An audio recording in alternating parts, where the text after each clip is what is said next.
వీక్షిస్తున్న మీ అందరికీ యేసుక్రీస్తు నామున నా వందనములు. జీసస్ కేర్స్ మినిస్ట్రీస్ వారి యేసే నా ఆదరణ అనే కార్యక్రమానికి స్వాగతము. ఇప్పుడు మా నాన్నగారు పాస్టర్ వై మోహన్ రావు గారు దైవ సందేశం అందించెదరు. దేవుని బిడ్డలారా, దేవుని యొక్క వాక్యాన్ని ప్రతి వారము శ్రద్ధతో వీక్షిస్తున్నందుకు దేవుని తరఫున మీ అందరికీ నా వందనములు తెలియజేస్తూ ఉన్నాను. దేవుడు గొప్పవాడు, సర్వశక్తివంతుడు, క్రీస్తే నిజమైనటువంటి రక్షకుడు అని అంగీకరించి మన యొక్క త్రోవలను సక్రమైనటువంటి మార్గంలో నడిపించగలిగినటువంటి దేవుడు మనకున్నాడని ఆయన నమ్మి ఆయన యందు విశ్వాసం ఉంచేటువంటి వారికి ఆయన మేలు చేయటానికి ఆయన సిద్ధముగా ఉన్నాడు.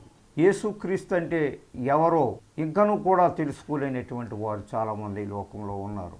అయితే దేవుని యొక్క వాక్యాన్ని శ్రద్ధతో విని ఆయనకు లోబడి ఆయన యందు భయభక్తులు కలిగేటువంటి జీవితాన్ని ప్రసాదించమని ప్రతి వారు కూడా మీ అనుదిన ప్రార్థనలో దేవుని సహాయం కొరకు ప్రతి వారు కూడా అడగాలి. దేవుడు గొప్పవాడని తెలుసుకొని ఆయన్ని నీ కొరకు శిలువ మీద మరణించారనేటువంటి సత్యాన్ని గుర్తిరిగి ఆయనను నమ్ముకొని ఆయన యందు భయభక్తులు కలిగేటువంటి జీవితాన్ని ప్రసాదించమని దేవుని వేడుకోవడం చాలా మంచిది. First I'm very thankful to God given this great opportunity to share this word of God with you happily every week in Jesus name.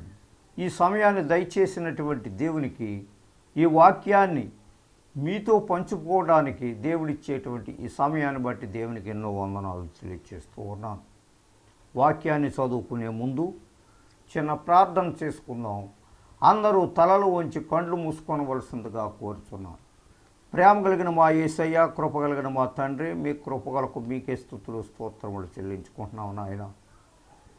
ఇదిగో నా ప్రభా, ఈ టీవీ ముందు కూర్చొని మీ వాక్యాన్ని వినుచున్న మీ ప్రజలపై మీ మెండైన దీవెనలతో నింపండి నా తండ్రి.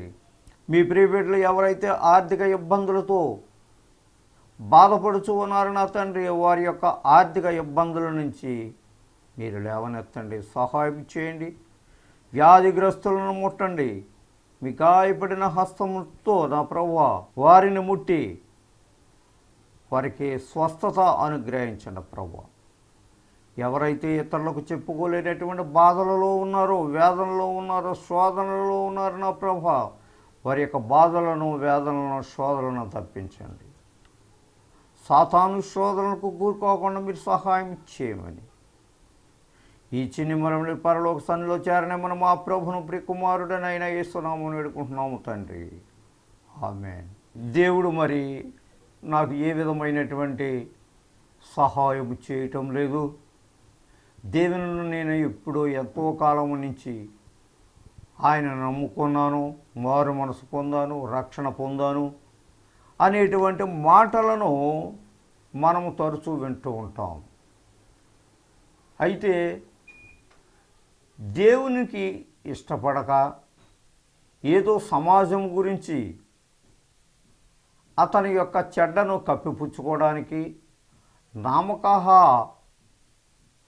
దేవుని సన్నిధికి వెళ్ళి ఏదో దేవుని ఆరాధిస్తున్నామని పైబాటకి చెప్పుకునేటువంటి ప్రజలు చాలామంది ఉన్నారు. ఆ విధముగా కాకుండా దేవునిని హృదయపూర్వకముగా అంగీకరించి ఆయన నీ కొరకు చేసినటువంటి ఆ ప్రాణత్యాగాన్ని, సిలువలో నీ కొరకు మరణించిన ఆ రీతిని జ్ఞాపకము చేసుకొనుచు ఆయనను హృదయపూర్వకముగా అంగీకరించినటువంటి వాళ్ళు ధన్యుడు. దేవునికి ఎక్కువగా ప్రార్థన చేసుకుంటూ ఉండాలి, వాక్యాన్ని చదువుకుంటూ ఉండాలి. దేవుని వాక్యం ఏ సమయంలో ఏ రీతిగా మాట్లాడుతుందో దేవుని యొక్క వాక్యాన్ని చదువుకుంటే నీకు అర్థమవుతుంది. ఒకవేళ చదువురాని పక్షంలో చదువుకునేటువంటి బిడ్డలను దగ్గరకు తీసుకొని వారిని ఈ పరిశుద్ధ గ్రంథాన్ని చదివించుకోవడం ద్వారా నీకు దేవుని యొక్క జ్ఞానం లభిస్తూ ఉన్నది. మత్తయి సువార్త 18వ అధ్యాయము 28వ వచనంలో ఓ చక్కని మాట వ్రాయబడి ఉన్నది. The gospel of Matthews chapter 18 verse 20 ఎలా అనగా, ఇద్దరు ముగ్గురు నా నామమున ఎక్కడి కూడుకొని ఉందురో అక్కడ నేను వారి మధ్య ఉందునని చెప్పాను. దేవుడు చేసినటువంటి ఆశ్చర్య కార్యాలను, దేవుడు చేసినటువంటి ఈ గొప్ప క్రియలను, నీ కుటుంబంలో చేసేటువంటి మేళ్లను ప్రతి ఒక్కరూ కూడా ప్రతి ఒక్కరితోటి పంచుకోవటం అది మంచి పని. ప్రతి వారికి చెప్పుకోవటం అది మంచి పని. అలా చెప్పుకోవడం ద్వారా దేవుడు ఘనపరచబడుతూ ఉంటాడు. అయితే ఇద్దరు ముగ్గురు కూర్చొని నీవు చేసేటువంటి పని ఏంటయ్యానంటే ఎప్పుడు కూడా ఇతరుల గురించి చెడ్డగా మాట్లాడుకోవడమే. కొంతమంది గ్రూపును ప్రోగు చేసి నువ్వు ఇతరుల గురించి చెడ్డగా మాట్లాడుకోవడం, వారి యొక్క పద్ధతులను గురించి మాట్లాడుకోవటం, ఆ మనిషి ఇటువంటిది, అతను ఇటువంటి వాడు అనేటువంటి సంగతులను వారి గురించి చెడ్డగా మాట్లాడుకోవటమే నీకు ఎక్కువగా పరిపాటైపోతూ ఉంది. అది నీ యొక్క అలవాటైపోతూ ఉన్నది. ఇతరుల గురించి చెడ్డగా మాట్లాడుకోవటం నీకు అలవాటు అయి ఉన్నది. దేవుని యొక్క వాక్యం ఒక రకంగా ఇక్కడ వ్రాయబడి ఉంటే నీవు దానికి వ్యతిరేకమైనటువంటి పద్ధతిలో నీవు నడుస్తూ ఉన్నావు. ఇద్దరు ముగ్గురు నా నామమున ఎక్కడ కూడుకొని అక్కడనే వారి మధ్యన ఉందినని చెప్పాను. ఎక్కడైతే దేవుని యొక్క మాటలు వినపడతా ఉన్నాయో, గ్రూప్గా మాట్లాడి దేవుని యొక్క మాటలను డిస్కస్ చేసుకుంటారో వారి మధ్యలోనే నేను నివసిస్తాను, వారిని ఆశీర్వదిస్తాను, వారిని దీవిస్తాను. వారి యొక్క కుటుంబంలో ఏ విధమైనటువంటి లోటుపాట్లు రాకుండా నేను చేస్తాను, వారి మధ్యన ఉంటాను అని అంటే ఏంటి దాని అర్థం? నీవు చెప్పేటువంటి మాటలు, మీరు చెప్పుకునేటువంటి మాటలు దేవునికి ఎంతగా అంగీకారమై ఉన్నాయో అది నీకు అర్థమవుతూ ఉంటారు. దేవుడు వారి మధ్యలో నేను ఉంటానని చెప్పి అంటున్నాడు. దేవుడు నీ మధ్యకు రావటం అనేటువంటిది చాలా గొప్ప సంగతి అయ్యున్నది. ఎప్పుడు నీ మధ్యకు వస్తారో ఆయన యొక్క మాటలను నీవు తెలుసుకున్నప్పుడు, ఆయన గురించి నీవు ఎక్కువగా మాట్లాడుకుంటూ ఉన్నప్పుడు, ఆయన చేసినటువంటి గొప్ప అద్భుత కార్యాల గురించి నీవు ఇంకా డిస్కస్ చేసుకుంటూ ఉన్నప్పుడే వారి మధ్యన ఉంటానని దేవుడు సెలవిస్తూ ఉన్నాడు. దేవుడు లేడు అని నీవు అనుకుంటున్నావు అని అంటే ఏంటి దాని అర్థం? దేవుడు రావటం లేదు అనుకుంటున్నావు అంటే ఏంటి దాని అర్థం? నీవెప్పుడు కూడా ఈ విధమైనటువంటి క్రింది స్థాయిలోనే ఉంటున్నావు అని అంటే ఏంటి దాని అర్థం అని అంటే దేవుని గురించి మాట్లాడేటువంటి శక్తి నీకు లేదు, దేవుని గురించి చెప్పుకునేటువంటి ఆ యొక్క ధైర్యము నీకు లేదు. కాబట్టి నీ పరిస్థితి ఎప్పుడు కూడా దిగజారినటువంటి పద్ధతిలోనే కనబడతా ఉన్నది. దేవుడు నీ దగ్గరికి రావాలని అంటే, దేవుడు నీ దగ్గర నుంచి వెళ్ళగొట్టుకోవాలని అంటే అది నీ చేతిలోనే ఉన్నది. అది నీకు అర్థం అవటం లేదు. నీ యొక్క పరిస్థితిని నువ్వు మార్చుకోలేనటువంటి స్థితిలో నీవు కనబడతా ఉన్నావు. అది నీకు అర్థం అవటం లేదు. ఎప్పుడు కూడా రాజకీయపరమైనటువంటి పద్ధతిలోనే నీవు జీవిస్తూ ఉన్నావు. చెడ్డవారికి సలహాలు ఇస్తూ ఉన్నావు. నీవు చెడ్డవాడు అయి ఉండి మంచివారితో నీవు సాంగత్యం చేయలేనటువంటి పరిస్థితిలో నీవు ఉన్నావు. ఎందుకనంటే నీవు చెడ్డదానవు కనుక. ప్రభునందు ప్రియులారా, మరి ఎంత దేవుడు చక్కగా మనతో మాట్లాడుతూ ఉన్నారు. ఆయన యొక్క వాక్యాల ద్వారా దేవుడు మనకి హెచ్చరిస్తూ ఉన్నాడు. కాబట్టి నువ్వు చెడ్డవారిని ప్రేమిస్తూ ఉన్నావు. చెడ్డవారి యొక్క మనస్తత్వమే నీకు మంచిగా కనపడతా ఉన్నది. దేవుని యొక్క భక్తుల యొక్క మాటలు నీకు అవి చేదుగా కనపడతా ఉన్నాయి, చేదుగా కనపడతాయి. ఎందుకనంటే దేవుని యొక్క మనుషులు వేరుగా ఉంటారు, వారు చెప్పేటువంటి మాటలు వేరుగా ఉంటాయి. చెడ్డవాడవైనటువంటి నీవు ఆ మంచి మాటలను గ్రహించలేనటువంటి శక్తి నీలో ఆ సాతానుడు కలుగు చేస్తూ ఉంటాడు. లోకంలో ఎక్కువగా సాతాను యొక్క బంధకాలలో కూడినటువంటి మనుషులను మనము చూస్తూ ఉన్నాం. కానీ నీవు చెప్పుకునేటువంటిది అది కాదు. ఎక్కడ నా నామమున ఇద్దరు ముగ్గురు నా నామమును గూర్చి మాట్లాడుకుంటారో, నన్ను గూర్చి హెచ్చిస్తూ ఉంటారు, వారి మధ్యన నేను ఉంటానని సెలవిచ్చినటువంటి దేవుడు మనకున్నాడనేటువంటి సంగతిని నీవు మర్చిపోకూడదు ప్రియులారా. 1 కొరింథీ 1:9 ఈ రకముగా మనతో మాట్లాడుతున్నారు. 1 కొరింథియన్ చాప్టర్ 1:9 మన ప్రభు అయిన యేసుక్రీస్తు తన కుమారుని సహవాసమునకు మిమ్మును పిలిచిన దేవుడు నమ్మదగినవాడు. దేవునికి స్తోత్రం. దేవుని యొక్క కుమారుని ప్రభు అయిన యేసుక్రీస్తు వారిని మన కొరకే ఆయన ఈ భూలోకానికి పంపారనేటువంటి సంగతిని నీవు మర్చిపోయి తిరుగుతున్నావు. ఆయన చేసినటువంటి ఆ గొప్ప మేళను మర్చిపోయి తిరుగుతున్నావు. పరలోకములో తన తండ్రి కుడిపార్శ్వమున కూర్చుని యేసుక్రీస్తు వారు అనేకమైనటువంటి బాధలు ఈ భూలోకానికి వచ్చి మన కొరకు మనము చేసినటువంటి ఆ ఘోరమైనటువంటి పాపముల కొరకు ఆయన యొక్క పరిశుద్ధ జీవితాన్ని వదిలిపెట్టుకొని ఈ యొక్క భూలోకానికి నరావతారిగా వచ్చి మన యొక్క పాపములను తీసివేశాడు. ఆ శిలువ మరణం ద్వారా మనకు రక్షణ కలిగింది. ఆయన పరిశుద్ధ రక్తం ద్వారా మనకు రక్షణ కలిగింది. ఎవరు నీ కొరకు ప్రాణం పెట్టినటువంటి వ్యక్తులు ఈ భూలోకంలో ఎవరు ఉన్నారో ఒకసారి నీవు గ్రహించుకో. నీ సహోదరులు నీ కొరకు ప్రాణం పెట్టలేరు. నీ కన్న తల్లిదండ్రులే నీ కొరకు ప్రాణము పెట్టలేరు. నీకు జన్మనిచ్చినటువంటి తల్లిదండ్రులు నీ కొరకు ప్రాణము పెట్టలేరు. ప్రాణము పెట్టడం అనేటువంటిది మహా గొప్ప త్యాగమైనటువంటి విషయము. అటువంటి మరణాన్ని నీ కొరకు నీవు చేసినటువంటి ఈ అతిక్రమముల కొరకు ఆ సాతాను బంధకాలలో నుంచి నిన్ను లేవనెత్తడానికి ప్రభువైన యేసుక్రీస్తు వారు మరణించారు శిలువ మీద అనేటువంటి సంగతిని నీవు మర్చిపోకూడదు. నీవు పిలిచిన దేవుడు నమ్మదగినటువంటి వాడు, నమ్మకమైనటువంటి వాడు.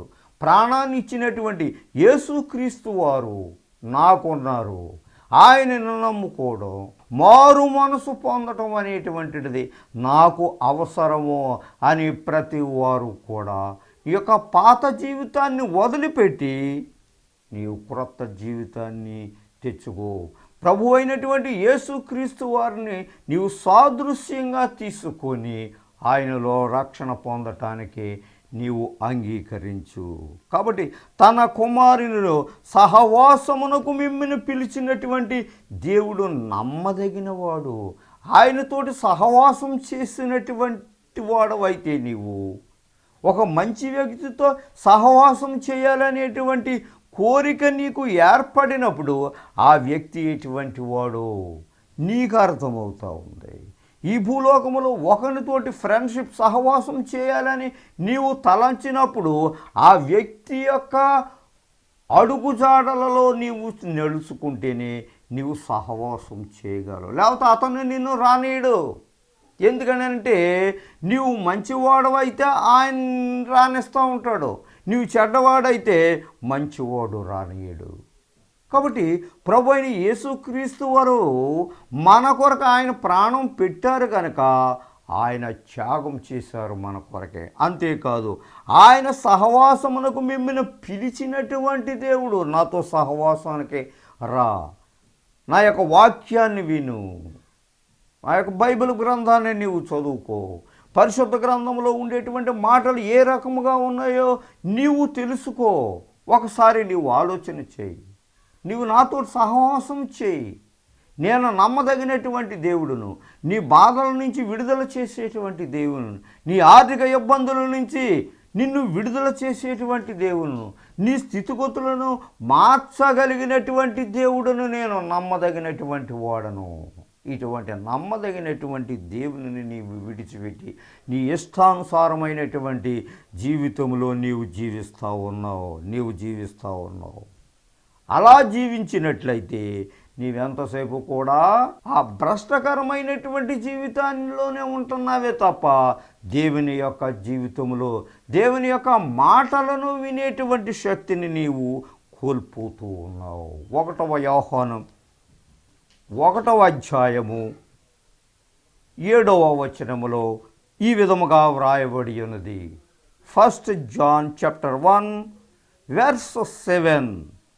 ఆయన వెలుగులో ఉన్న ప్రకారము మనమును వెలుగులో నడచిన ఎడలా, ఆయన వెలుగై ఉన్నాడు, దేవుడు వెలుగై ఉన్నాడు, నీ కుటుంబంలో వెలుగై ఉన్నాడు, నీ జీవితాన్ని మార్చడానికి ఆయన వెలుగును చూపిస్తూ ఉన్నాడు, ఆయన త్రోవను చూపిస్తూ ఉన్నాడు. కానీ ఆ వెలుగుమయమైనటువంటి ఆ త్రోవలో నీవు నడవటానికి ఇష్టపడటం లేదు. ఎంతసేపు కూడా నీవు చీకటిలో నడవటానికే ఇష్టపడుతున్నావు.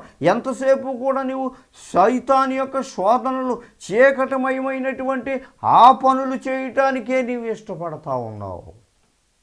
ప్రభునందు దేవుని బిడ్డలారా, దేవుడు కోరుకునేటువంటిది అది కాదు. ఆయన వెలుగులో ఉన్న ప్రకారము మనమును వెలుగులో నడచిన ఎడలా, ప్రభువైన యేసుక్రీస్తు వారు ఇచ్చినటువంటి ఆ వెలుగుమయమైనటువంటి ఆ త్రోవను నీవు విడిచిపెట్టకుండా ఆయన ఇచ్చేటువంటి మార్గములో నీవు నడిచినట్లయితే, ఆ వెలుగులో నీవు నడిచినట్లయితే నీకు అంత ఆరోగ్యకరముగానే ఉంటుంది. మనము అన్యోన్య సహవాసము గల వారమై ఉందుము. దేవునికి స్తోత్రం. ఆయన ఇచ్చేటువంటి వెలుగులో ఉన్నట్లయితే అన్యోన్య సహవాసము కలిగినటువంటి వారం ఉండము.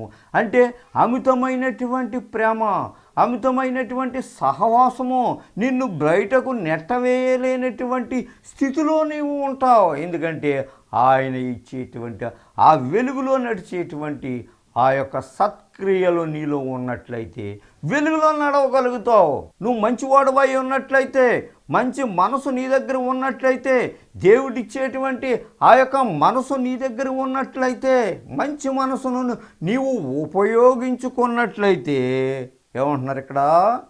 ఆయనతో అన్యోన్య సహవాసము గలవారమై ఉండుము. దీనుడువై ఉన్నప్పుడు నీవు ఒక పెద్ద ఆఫీసర్ గారు పక్కన కూర్చుని నీవు భోజనం చేసినట్లయితే, భోజనం చేయటానికి ఆయనను అనుమతించినట్లయితే, ఎప్పుడు అనుమతిస్తారాయనంటే నువ్వు మంచివాడవై ఉన్నప్పుడు నిన్ను అనుమతిస్తారో. ఆయన ప్రక్కన కూర్చుని భోజనము చేసేటువంటి పరిస్థితి నీకు కలిగినదంటే నువ్వెంతో ధన్యుడువు, ఎంతో గొప్పవాడవై ఉంటేనే కానీ ఆ యొక్క ఆఫీసరు నీచ స్థితిలో ఉండేటువంటి వాడవైనటువంటి నిన్ను ఆయన ప్రక్కన కూర్చోబెట్టుకోడు.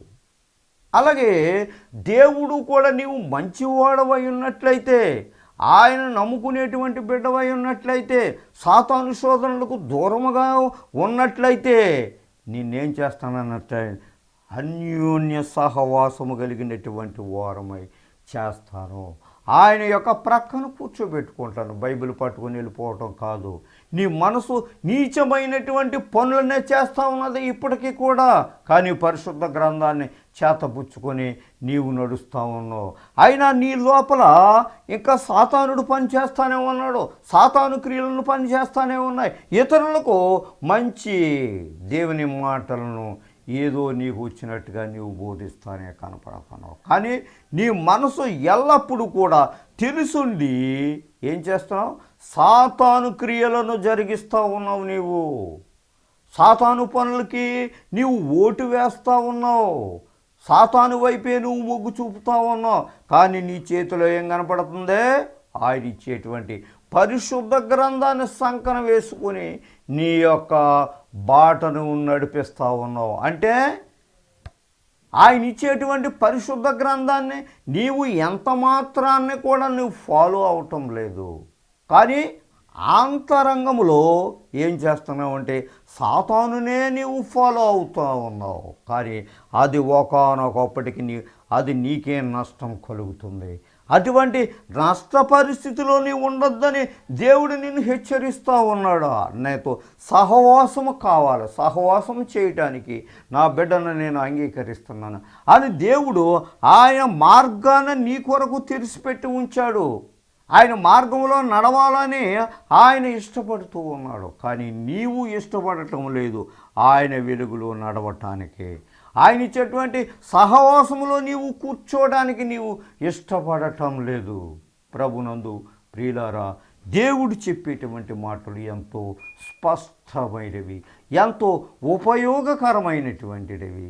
ఎవరో నీకు మంచి భోజనాన్ని పెడతానన్నప్పుడు, ఎవరో నిన్ను భోజనాన్ని మంచి ఆఫర్ చేసినప్పుడు ఆ యొక్క పరిస్థితిని నీవు చూడలేక, ఆ మంచి పరిస్థితిని నీవు చూడలేక ఆ భోజనాన్ని నీవు తిరస్కరించుకుని దూరంగా పారిపోతూ ఉన్నావు. మంచి భోజనం తినటానికి నీవు నీ యొక్క మనసు అంగీకరించబడటం లేదు.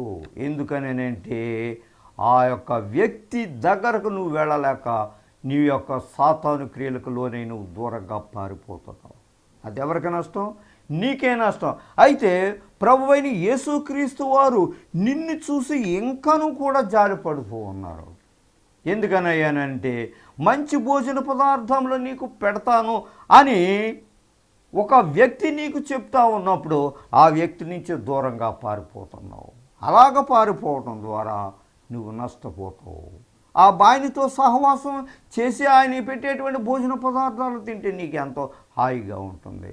అలాగే ప్రభువైన యేసుక్రీస్తు వారు ఆయనతో సహవాసానికి రమ్మని నిన్ను పిలిచినప్పుడు నీ యొక్క చెడ్డ లక్షణాలన్నీ తీసివేసుకొని మంచి మనసు ఉపయోగించుకొని నీవు దేవుని దగ్గరికి రా. ఆయనతో సహవాసం చేయటానికి నీవు ఇష్టపడు. ఆయన గురించి మాట్లాడటానికి నీవు ఇష్టపడు. 2-3 నా నామమును ఎక్కడైతే కూడుకొని ఉన్నారో అక్కడ నేను వారి మధ్యన ఉందునని చెప్పినటువంటి దేవుని యొక్క మాటలు నెరవేరుతున్నాయా లేదా అనేటువంటి సత్యాన్ని నీవు తెలుసుకో. ఆయన గురించి మాట్లాడినప్పుడు, ఆయన గురించి ఎల్లవేళలా నీవు చెప్పుకున్నప్పుడు దేవుడు ఎల్లప్పుడూ కూడా నీ దగ్గరనే ఉంటాడు. నీతో సహవాసం చేస్తారు. సహవాసం చేయటానికి ఆయన ఇష్టపడుతున్నాడు. అదే విధముగా నీవు కూడా ఆయనతో సహవాసాన్ని చేయటానికి ఇష్టపడినట్లయితే నీవు ధన్యుడు. అటువంటి కృప దేవుడు మనందరకు దయచేయునుగాక.